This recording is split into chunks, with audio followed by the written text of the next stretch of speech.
गोष्टींमध्ये त्यांनी षडयंत्राने साजिश केली.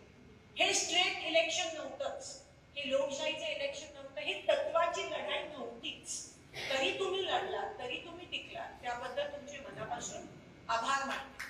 काल आमची CWC झाली आणि CWC मध्ये पहिला प्रश्न, पहिले जे राहुल गांधीजी म्हणाले, कारण त्या CWC मध्ये आम्ही सगळे होतो, ती हायेस्ट डिसिजन मेकिंग बॉडी असते काँग्रेस पक्षाची.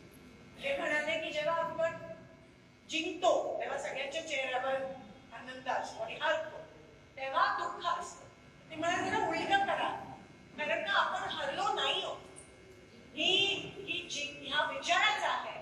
आणि मोदींचं चेहरा बघा तुम्ही, महाराष्ट्र जिंकले पण त्यांच्या चेहऱ्यावर आनंद नाहीये, कारण त्यांना माहिती आहे की ते मागच्या दशकांनी येऊन ईव्हीएम मॅनिप्युलेट करून ते आज त्या ठिकाणी 133च्या चिठ्ठ्या आहेत. त्यांच्या बीजेपीच्या कोणाच्याही चेहऱ्यावर आनंद नाहीये. तुम्ही ऑब्झर्व करा, अजूनही त्यांच्यात ताळमेळ नाहीये. ते ईव्हीएम एकनाथ शिंदेसाठी काम नाही केलं म्हणून कदाचित ते पण आता